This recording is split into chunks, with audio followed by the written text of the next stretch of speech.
Acts 20:35. Remember that our Lord Jesus said, more blessings come from giving than from receiving. The other versions would say it is more blessed to give than to receive.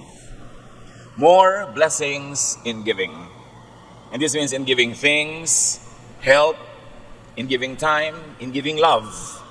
Hindi lang limitado sa mga material na bagay ang ibig sabihin ng giving. More blessings in giving.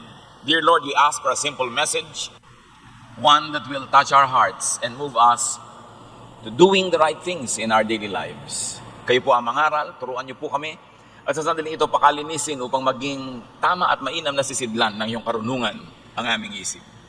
Guide us, take us by the hand, lead us. In the name of Jesus, your Son, we pray with thanksgiving. There is more blessing in giving because giving is commanded by God. Yung pa lang, blessing na kasi utos ng Diyos. Pag sinunod mo, naintindihan mo o hindi, alam mo man ang kauuwian o hindi, siguradong blessing yon kasi utos ng Diyos na tayo'y maging mapagbigay, palabigay. And giving is exemplified by God. Siya na ang nanguna, nagbigay ng halimbawa sa pagbibigay. John 3:16, for God so loved the people of this world so much that He gave. Ganun na lang ang pag-ibig ng Diyos sa sangkatauhan at ibinigay niya at ang kasunod na ang kanyang kaisa-isang anak. Ang pag-ibig ay nangangahulugan ng pagbibigay. At ang Diyos na ang nanguna at nagbigay ng ganitong halimbawa. Giving is exemplified by Jesus and other godly people in the Bible and even in our present life. Surely, giving is the best thing to do. In fact, Jesus gave the supreme sacrifice Himself. Ano pa ang pwede mong hindi ibigay kung ang sarili ay naibigay mo na? At dahil yun ang naging talab sa buhay ng mga mananampalataya. Sila rin naging palabigay. Acts 2:44-45, all the Lord's followers often met together and they shared everything they had. They would sell their property and possessions and give the money to whoever needed it. Hindi communism o socialism ang umimbento ng ganitong economic and social norm. Ang mga mananampalataya kay Jesus ang nagpasimula nito. Ang mga tunay na mananampalataya ay nagturingan na magkakapatid at ang kulang ng iba ay ibinibigay nung may sobra at dumadating pa sila sa punto na nagbebenta sila ng mga lupain, mga ari-arian para itustos at ibigay sa mga nangangailangan. At ang kasunod na sinabi ng mga verses na ito, and the church grew. And the Lord added to their number daily those who were being saved. At ang kanilang preaching ay hindi salita, kundi gawa. At anong gawa ito? Pagbibigay sa kapwa. Sino nga naman ang aayaw na sumali sa ganyang uri ng kapatiran kung nagbibigayan at nagtutulungan? At ganoon na lang ang kanilang pagkaunawa ng kabutihan ng Diyos na dinaan sa pagbibigay ng kanyang anak na si Jesus, kaya ang bunga ng kanilang pananampalataya ay pagbibigay din. Kaya madaling malaman kung tayo'y tinatablan ng paniniwala natin kay Jesus, tayo'y nagiging mapagbigay. There is more blessing in giving because God promises to bless the giver. Hindi lang naman niya inutos, bagamat utos pa lang sapat ng dahilan para gawin, pero meron pa yon nakakambal na pangako na pagpapalain niya ang mga palabigay. Sa katunayan, sa sinabi ni Jesus na halimbawa o illustration nung paghukom sa dulo ng panahon, yun daw mga dadalhin sa kaharian ng Ama ay yung mga gumawa ng mabuti at nagbigay sa kapwa. Matthew 25:34 and 40, story ito ni Jesus. Then the king will say to those on his right, my Father has blessed you. Come and receive the kingdom that was prepared for you before the world was created. Whenever you did it for any of my people, no matter how unimportant they seemed, you did it for me. Lahat daw ng ginawang mabuti sa kapwa, ituturing ng Diyos na ginawa sa Kanya, kaya siya ang magbabayad, magtutumbas, magsusukli, maggagantimpala. At sa Proverbs 11:24, sometimes you can become rich by being generous or poor by being greedy. Yan daw ang batas ng Diyos na payayamanin ka ng iyong pagbibigay at maaaring pagdahupin, paghirapin ka pag masyado kang sakim at makasarili. Baligtad, you keep that which you give away and you lose what you selfishly try to keep. There is more blessing in giving because the more people give, the more they receive. That is the rule of God. Sigon sa iyong ibinibigay, based on what you give, is what you will receive from God. Luke 6:38, if you give to others, you will be given a full amount in return. It will be packed down, shaken together, and spilling over into your lap. The way you treat others is the way you will be treated. Although these verses are often used in reference to giving donation, to giving offerings and tithes and everything, the original and the first meaning of this is giving forgiveness. At kung paano ka daw nagpapatawad sa kapwa, ganun ka rin patatawarin ng Diyos. Kung kuripot ka sa pagbibigay ng patawad, kuripot din sa iyo ang Diyos. Kung masagana kang magpatawad sa kapwa, masagana rin ang pagpapatawad sa iyo ng Diyos. Ang panukat na ginagamit mo sa iba, ang siyang gagamitin sa iyo. So dapat talaga mapagpatawad tayo, mapagbigay, dahil tayo ay maka-Diyos, at kung hindi ka naman talaga maka-Diyos, dahil lang matalino ka, magiging mapagbigay ka pa rin, at mapagpatawad, kasi kung ano ang ibinibigay mo sa kapwa, yun lang din ang ibibigay sa iyo ng Diyos. So, the blessing and the forgiveness that you receive from God is limited only by your own giving of forgiveness and giving of love to others. Ikaw ang nagpapasya kung paano ka itatrato ng Diyos. Yun ay kung paano mo tinatrato ang iyong kapwa. The more people give, the more they are protected from loss. Sasabihin ng iba, magbibigay pa ba ako? Kapos nga ako. Magbibigay ba ako? Kailangan ko ng puhunan. Magbibigay ba ako? Kailangan ko. Pero ipinangako sa Malakay 3:10-11, I am the Lord all-powerful, and I challenge you to put me to the test. Bring the entire 10% into the storehouse, so there will be food in my house. Then I will open the windows of heaven and flood you with blessing after blessing. I will also stop locusts from destroying your crops and keeping your vineyards from producing. Sabi niya, ako ang pinakamakapangyarihan sa lahat, di ba? At dahil sa kapangyarihan yan, batay sa kapangyarihan yan, hinahamon ko kayo. Subukan niyo ako. Sabi niya, at pag ginawa niyo yan, bubuksan ko ang bintana ng langit at pababakain sa inyo ang pagpapalang tsunami. Sabi niya, at higit pa riyan, pipigilan ko ang mga balang, ang mga insekto, ang mga salot, ang mga peste sa pagsira sa inyong mga tanim. Ibig sabihin, kung ikay palabigay at matapat, the Lord protects your livelihood from all kinds of threats. Ipagtatanggol ka niya sa magnanakaw, sa mga manggagancho, sa mga maninira, sa mga manunuba, sa lahat. Amin ganon. Subukan niyo ako. Nagpapasubok nga siya. There is more blessing in giving because the giver is in control. Masarap yung nagbibigay eh. Ikaw ang may control ng sitwasyon. You can give what, when, where, to whomever, however you like. And the giver can derive great pleasure from such giving. If our heart is in the right place, we derive great pleasure when we give. Masarap magbigay pag ang puso nasa tama ng lugar. Hindi sumasama ang loob mo. Lalo't ang binibigyan mo ay talagang karapat dapat bigyan. O nangangailangan talaga at hindi kayang tulungan ng sarili. Pagtulong mo noon, tumataas ang espiritu mo. It is a source of great pleasure to give. At kung hindi pa tayo nakakarating sa ganong state of spirituality, sanayin natin ating sarili.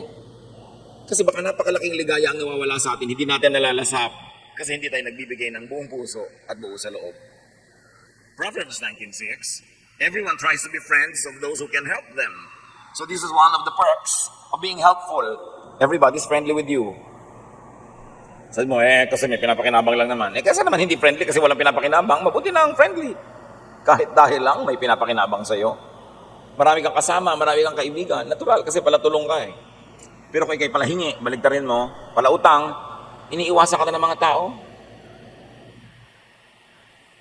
Napakasakit naman sa damdamin yung alam mo iniiwasan ka, binabaliwala ka na lang, kasi nga wala kang ginawa kundi manghingi o mangutang. Proverbs 17:8, a bribe works miracles like a magic charm that brings good luck. So, another form of giving, sabi nga nun, alam nyo, yung nagbibigay ng padulas, daig pa niya ng may virtud, daig pa niya ng may agimat. Doors open, things move, people help them pag marunong silang magregalo. A gift opens doors, oils the machinery.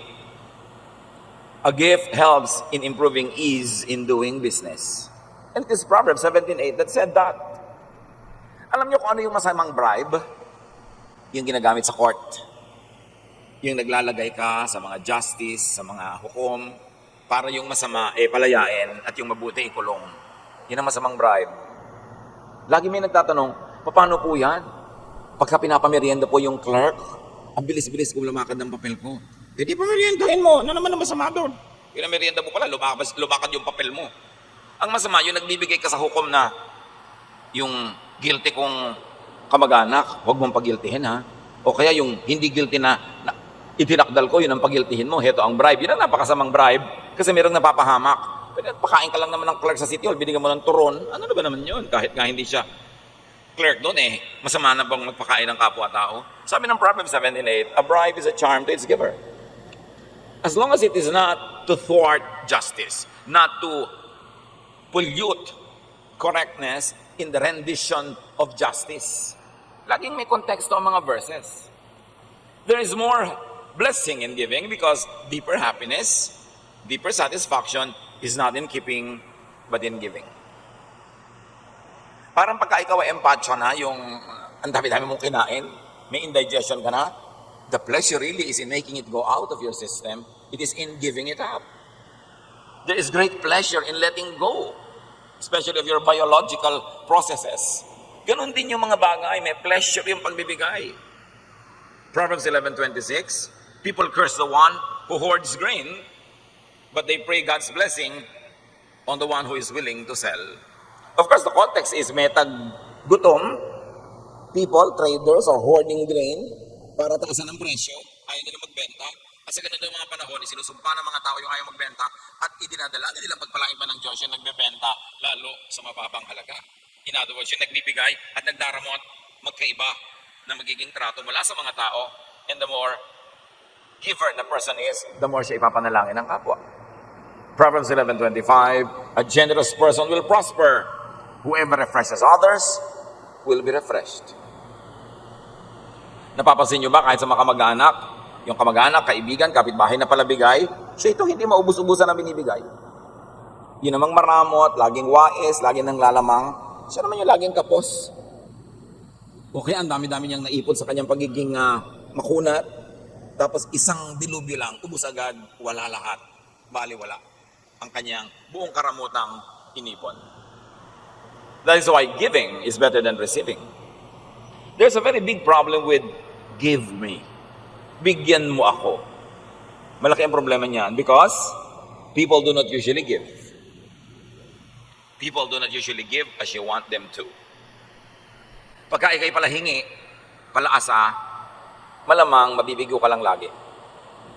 Kasi hindi naman laging ibibigay sa iyo ng tao ang gusto mong ibigay niya. So kung ang mode ng iyong buhay ay manghingi kaysa magbigay, maraming beses you will only be frustrated. Because people who ask, people who depend on others are bound to be frustrated. One other difficulty, kung nando ka sa receiving end at hindi sa giving end, recipients are not in control. In fact, recipients could be controlled because recipients could get indebted. Pag ikaw ang nagbibigay, para ka ng boss. Ikaw ang nagbibigay kahit na hindi nakakatawa yung joke mo, tawa na ng mga tao kasi may regalo ka, may bigay ka. Pero kung ikaw yung binibigyan, baligtad. No? Wala kang control. Kung ano lang ibigay sa'yo, kung kailan ibigay, magkano ibigay. Tapos, nakatali ka, may utang na loob ka. May utang ka na pera, may utang ka na bagay, at may utang na loob ka pa. Proverbs 22:7, the borrower is slave to the lender. Ang nangungutang ay alipin ng nagpapautang. Kahit pa nagbayad ka na, o kahit nagbabayad ka, o kahit matagal ka ng bayad doon sa utang mong pera, paano yung utang na loob? Kaya mamimili na rin lang tayo. Saan ako pupwesto? Sa nagbibigay o sa tumatanggap? Mas maraming kaligayahan, mas maraming kalayaan at kasiyahan yung nagbibigay kaysa tumatanggap. Kaya dapat ang tao, sa abot kaya ng lakas, maging masigasig na kumita para hindi siya manghingi at kumita ng sobra para siya pang magbigay. Dapat sikapin ng tao na hindi siya palaasa. At kung umaasa man siya paminsan-minsan, hindi lagi. At kahit siya umaasa at nabibigyan, nagsusukli siya kahit paano. Hindi yung pagka nagsalita yung nagbibigay sa iyo, para ka ng pinitpit na luya, wala ka nang masabi. Bow ka na lang ng bow kasi get ka ng get. It's not a dignified way to live. To be receiving all the time. Unless you're too old, too young, or too sick. And I always emphasize that. Pero ang dami-daming malalakas ang katawan, palahingi. Sila pa yung malakas gumastos. Sila pa yung tampurista pag hindi nabigyan. At sila pa yung maluho. Ephesians 4:28, if you are a thief, quit stealing. Be honest and work hard so you will have something to give to people in need. Kung dati kang nagnanakaw, tumigil ka na ng pagnanakaw. Baliktarin mo ang buhay mo, maging malinis ang iyong kalooban, maging matapat ka, magtrabaho kang mabuti, para yung kailangan mo, ikitain mo, at higit pa riyan, sumobra pa sa kailangan mo ang kita mo para may maibigay ka naman sa mga tao na nangangailangan, mabaligtad naman. Yung dating ikaw lagi ang binibigyan, gawin mong ambisyong ikaw naman ang makapagbigay. Gaano karami sa mga binibigyan na tumihingi ang may ambisyong sa pinakamadaling panahon, sa abot ng aking makakaya, babaligtarin ko ito. Ate, bigay ka ng bigay sa akin sa pag-aaral ko. Tatapusin ko agad ang pag-aaral ko, o di ko man matapos ito, pag nagtrabaho ako, susuklian naman kita, bibigyan kita. Pagpapahingahin kita. Kuya, ikaw ang gastos ng gastos sa mga magulang natin. Kasi wala akong kaya ngayon. Pero ang ambisyon ko, makapagtrabaho, makapagnegosyo, kumita para makapagpahinga ka naman sa pagbibigay at ako naman ang magbibigay. Pero maraming tao baligtad. Pag kami kuya o ating nagsimulang magbigay, hanggang kamatayan na yon. Mapapasubo ka na ikaw lagi at ikaw lagi at ikaw lagi. Kasi yung iba, iaasa na sa'yo. Ay, mayaman naman siya. Ay, may pera naman siya. Maluwag naman siya sa buhay. Hindi yun ang point. Ikaw ba? Natulungan ka ba nitong tinutulungan ng kuya mo? Pinalaki ka ba ng magulang nyo? Pinalaki ka ba ng mga taong ito? Tinulungan ka ba? Yes. Therefore, magsukli ka rin.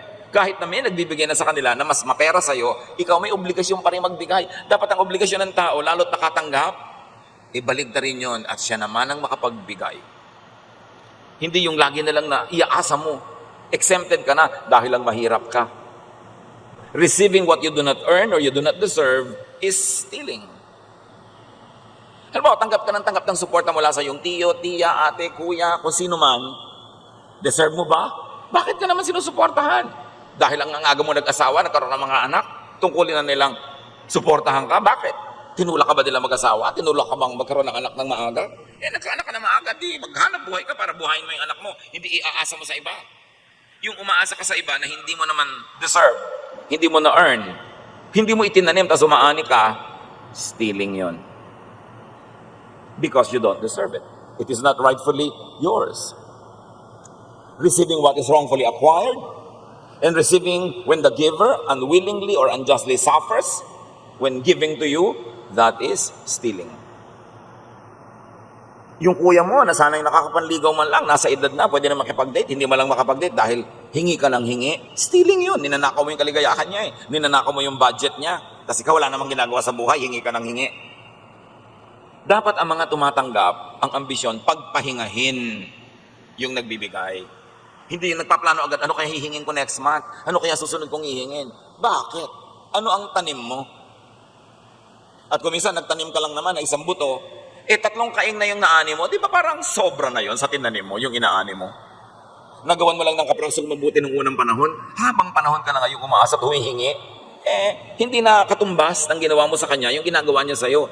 Pag nanakaw na rin yun. Dapat nating expand ang ibig sabihin ng pagnanakaw. Yung hindi mo kinita, hindi mo deserve, tapos nagpupunta sa'yo, inakaw yun. At sabi ng Ephesians 4:28, stop. Tigilan ng ganyang bagay. Ang kahanga-hanga, ang marapat, the ideal is to move from getting to giving. Baligtarin. To move from asking to planting. May gastos ka next month, next year. Wala ka namang ginagawang trabaho, wala kang ini-invest, wala kang itinitinda o binibili at ninegosyo. Saan mo inaasahan kukuhanin yung panggastos mo? Hihingin mo? Na naman? Hindi yan ay tinuturo sa atin ng Diyos. Sabi nga ni Paul, if anyone does not work, he should not eat. So, ang sabi ng verses na binasa natin, stop stealing and asking and receiving. And be self-supporting, be self-sustaining. Make surplus income to be able to pay your debtor, to give to others, to reverse the poverty cycles that ruin your life. Baligtarin ang takbo ng buhay kung laging tumatanggap lang. If you were needy, if you were not needy now but could become needy, position yourself in the path of blessing. Pag may parada, alam mo kung saan dadaan yung parada, doon ka na naghihintay, doon ka nakatayo. Ganon din ang pagpapala, may dinadaanan nyo na ruta, dapat doon ka nakatayo para ka matamaan, maambunan ng grasya. Doon ka sa lugar na pwede kang umani. Saang lugar yon? Dito sa lugar na nagtatanim ka. Doon ka sa lugar na pwede kang tulungan, anong lugar yon? Yung tumutulong ka. Nagtatanim ka para mayanihin. Kasi ang hindi nagtanim, tapos umaani, ang tawag doon, magnanakaw. Plant good. Plant goodwill. Kung minsan, wala ka talaga magawa. Hindi panahon sa iyo na kumita ngayon, hindi uso sa iyo ang pera, hindi ka, kumbaga, dinadaanan ng maraming pagpapala ngayon. Pero pwede ka maging matulungin, maging mabait, mag-assist ka sa kapwa. Gamitin mo ang lakas na natitira sa iyong katawan para makabuti sa kanya, gumawa ng mabuti sa kanya, paglingkuran siya, para naman kung bigyan ka, deserve mo naman kahit paano. O kaya, maisipan man lang niya tuloy na bigyan ka. Do good. Yan paggawa ng mabuti, magandang tanim yan. Hindi naman lahat ng pamumuhunan, pera ilalagay mo sa negosyo Yung paggawa mo sa mabuti sa kapwa, puhunan din yun. Pwede din yun na magbunga. Give. And very importantly, do not ask needlessly. Huwag kang hihingi ng hindi mo talaga kailangan. Para kung dumating yung totoong kailangan at wala kang pangtustos, may mukha ka pang ipakita para manghingi. Hindi yung kayo maliit, malaking bagay, humihingi ka. Emergency at hindi emergency, humihingi ka. Pati pang party, pang forma, pang yabang, hinihingi mo pa. Pagdating ng panahon na naputol yung paa mo at kailangan niya ng karugtong nabibili na paa, kahit paa ng baka, pata, crispy pata, pag humingi ka naman sa kapwa mo, tulungan ka kasi hindi pa pagod at sawa sa paghingi mo. So in other words, huwag mong gamitin yung credit line mo in a very foolish way. Ireserba mo yung goodwill. Do not ask needlessly, do not ask too much and too long. Makahalata ka na ilang buwan ka nang binibigyan, ilang taon ka nang binibigyan. Kailan titigil yon? Pag lang patay na yun, nagbibigay sa'yo? Mag-isip. Hindi kung patuloy kang binibigyan, buong puso kang binibigyan, lalo sa mga Pilipino na kababayan natin. Minsan talagang ang sama na ng loob mo, wala ka na maibigay, hirap na, pero hindi mo pa rin pinapahalata, binibigay mo pa rin. Pero yung bang ganong kagandahang loob na nagbibigay, dapat nating pagsamantalahan. Hindi kumikibo ay hindi nagdurusa. Hindi kumikibo ay madali sa kanya ang ginagawa niya. Baka hindi lang talaga siya paladaing. So be kind to others, especially be kind to your giver, and be kind to your potential giver. Bata ka pa. Ang sungit-sungit mo sa mga bata. Malakas ka pa, kayang-kaya mo masuportahan ang sarili mo. Pero hindi mo ba naiisip, baka dumating ang panahon na mabuhay ka na lang sa awa ng mga batang ito na sila na yung may edad at ikaw ay super tanda na, hindi mo ba naiisip na pwede mo sila maging potential givers? Hindi mo ba naiisip na yung kapitbahay, pwede mo maging potential giver? Kung wala kang kotse, wala kayong sasakyan, malayo kayo sa sibilisasyon, tapos madaling araw, naghihingalo ka madala ka man lang niya sa ospital dahil meron siyang sasakyan. Hindi mo siya kailangan ngayon, ibig sabihin, hindi mo na siya kakailanganin kahit kailan. Kaya napakalaking kahangalan na makipag-away sa kapitbahay. Makipag-away sa mga nasa paligid. Kasi pag bigla ka nanigas at nagpagulong-gulong dyan, yung nasa paligid mo dadampot sa'yo. Be kind to your potential givers and helpers. Proverbs 11:17, kindness is rewarded. It's a rule. If you're kind, you'll be rewarded. Hindi laging doon sa ginawan mo ng mabuti dadaan ang pagpapala sa'yo, kuminsan sa iba, pero babalik at babalik sa'yo ang inihagis mo sa langit. Kung ang inihagis may kabutihan, kabutihan ang babalik sa'yo. Pag ang inihagis may kasamaan, kasamaan ang babalik sa'yo. Kaya yung mga tao nagtataka, bakit kaya nagkakaganito yung buhay ko? Isipin mo kung anong inihagis mo ng araw sa langit. Kasi kung yan ang bumabalik, ibig sabihin, yan ang hinagis mo. Hindi naman pwede magkamali ang Diyos. Yung hinagis mo sa iba tumama. God is just. Galatians 6:7, you will harvest what you plant. Especially self-reliance and non-dependence. Pag sinanay mo ang sarili mong maghanap buhay, sinanay mo ang sarili mong magtiis kung wala, huwag manghingi na manghingi lagi, sinanay mo ang sarili mong maging productive and fruitful, babalik at babalik yan. Invest in yourself. Train yourself to be fruitful para hindi ka humingi, ikaw pa ang nagbibigay. 2 Corinthians 9:6, remember this saying, a few seeds make a small harvest, but a lot of seeds make a big harvest. Konti ang tanim, konti ang ani. Maraming tanim, maraming ani. Invest in, give to many ventures. Give to many potential helpers and givers. Ecclesiastes 11, 1-2. Be generous and someday you will be rewarded. Share what you have with 7 or 8 others because you never know when disaster may strike. Sabing ganun. Maging palabigay ka at magagantimpalaan ka pagdating ng araw. Magbigay ka sa 7, 8 iba-ibang tao kasi hindi mo alam kung sino dyan ang magsusukli. Kung sino dyan ang magbabalik sa'yo. So don't put all of your eggs in just one basket. Don't be kind and nice to just one person. Paano kung pagdating ng araw, selfish pala siya? O nagkaroon siya ng asawang selfish, hindi wala ka na. O ang bait-bait niya, bigla siyang nadaganan ng natutumbang puno ng kamatsili. Natusok siya ng tinik ng kamatsili at na-infect siya at bigla siyang namatay. Hindi wala na, kaisa-isa lang yung minahal mo, namatay na, wala na. Kasi sabi, damihan mo. Be kind to many. Ganon din yung negosyo. Huwag lang isa. Diversify a little bit. Para pag hindi uso yung isa, hindi kumikita, may isa ka pang pwedeng asahan. Don't put all of your eggs in one basket. At huwag kang kung may isang ginawang tama ay tama na. Dapat sige ka pa ng sige. Kasi hindi natin alam kung alin sa mga project natin ang magkiklik. Ecclesiastes 11:6. Plant your seeds early in the morning and keep working in the field until dark. Who knows? Your work might pay off and your seeds might produce or whether both will do equally well. So, ganun, may ginagawa ka ng ganito, may ginagawa ka pang iba. Hindi isa lang. Para pag inabot ng dilubyo yung ginagawa mong isa, may isa ka pang pwedeng sandalan at asahan. And remember, in the context of our topic, giving is actually investing. Kaya mga maramot, hindi nagbibigay, ang totoo, hindi sila namumuhunan, so huwag silang umasa ng tubo. Huwag silang umasa ng harvest kasi hindi sila nagtanim. But beyond just investing, give for enjoyment. Isang sikretong balong ng kaligayahan ang pagbibigay basta't galing sa puso. At hindi masama na sa paggawa mo ng mabuti sa kapwa ay umaasa kang gagawa ka niya ng mabuti. Normal lang yun. Hindi masama sa isang magulang na ibigay ang lahat-lahat sa kanyang mga anak at inaasahan niyang pagdating naman ng araw ay ibigay ng mga anak niya ang lahat-lahat sa kanyang katandaan. Hindi masama yun. That's the law of life. 1 Corinthians 9:10, whoever plows and threshes should be able to do so in the hope of sharing in the harvest.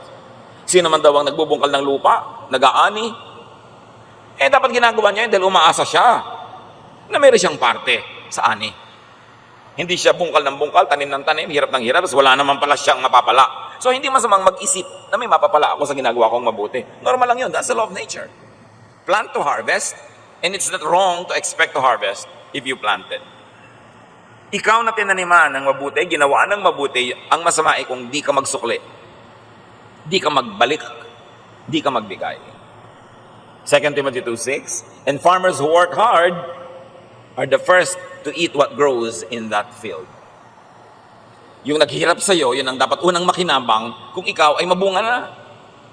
Nagtaguyod sa'yo, nagmahal sa'yo, nag-alaga sa'yo, tumulong sa'yo, nagpahiram sa'yo, nagpautang sa'yo, yun ang dapat makinabang pag ikay mabunga na, huwag mo dapat kinakalimutan yun. Na parang walang nangyari. Maraming mga kapatid, matapos paghirapan na tulungan ng kanilang mga ate, mga kuya, maging ng kanilang magulang, oras na nagkaasawa na, nagkaka-amnesia. Wala nang alam na gawa ng mabuti kundi asawa niya at kung nagkaanak yung anak niya, nakalimutan na yung magulang, nakalimutan na yung mga tiyo, mga tiya, nakalimutan na yung ate at kuya kasi ang mundo niya umikot na lang sa kanyang asawa at anak. No! Gawan mo ng mabuti ang iyong asawa at anak pero huwag mong limutin ang lahat ng tumulong sa'yo. Kailangan kasama sila sa ani kasi sila ay nagtanim. Kaya masama naman yung asawa ka ngayon, sinosolo mo na lang tong asawa mo, sinosolo mo ang kita niya, inilalayo mo sa mga kamag-anak, bakit ikaw ba nagpaakalaki dyan? Ikaw ba nagpaaral dyan sa napangasawa mo? Hindi naman. Tapos gusto mo, ikaw na lang aani, tanim mo ba yan? Dapat ang tao lumalagay sa lugar. Hindi mo ipinagdaramot yung asawa mo sa kanyang mga kamag-anak. Hindi puro kamag-anak mo lang nakikinabang, yung kamag-anak ng asawa mo, puwera na. Lahat ng tumulong sa inyo, kaysa lalaki, kaysa babae, pare-pareho yung susuklian. Dahil lahat ng nagtanim, sabi ng Diyos, dapat umani. Receiving without giving back does not complete the cycle of receiving and giving. It does not complete the circle of life. So be grateful, be generous to those who helped you and who are still helping you. Beneficiary, give back to your benefactor. Recipient, give back to your giver. Give to others, even to those who have not given to you, so that you could start another cycle of planting and harvesting. Kung meron tayo dati pinapauso, yun yung pagiging mapagbigay, hindi pagiging maramot. Kasi kung minsan, pag naging madamot ka, yan ang kokopyahin ng lahat. Lahat madamot na. Pero pag may nagbigay, lahat naman nagbibigay din. Magpauso tayo kung ano yung mabuti, kung ano yung maganda. And those who are blessed should expedite becoming blessings themselves. Pagka ikaw ay tumatanggap, dalian mo yung panahon na matatapos ang pagtanggap mo para mabaliktad mo na ikaw naman na magbigay. Dapat goal natin yon. Ang aking pangarap ay tumigil umasa, tumigil humingi, kundi mabaligtad ito. Ako naman ang makapagbigay. Ako naman ang pwedeng asahan. That is the circle of a godly life. From receiving to giving. And that is what God would like to see happening in our lives. Panginoon, turuan nyo kami na i-apply ito sa aming buhay. Papaano mapapaluwag namin ang buhay ng lahat sa paligid sa pamamagitan ng magiging mapagbigay at hindi pala asa lamang. Balansehin namin, Panginoon, na sa bawat tinatanggap namin, meron din kaming ibinibigay.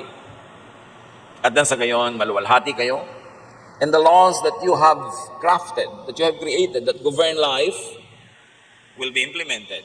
And this life will be in order. Abundant, happy, restful.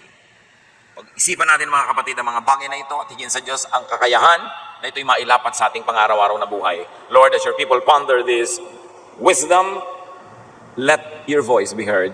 Teach us how to make it personal, how to apply it in our daily life.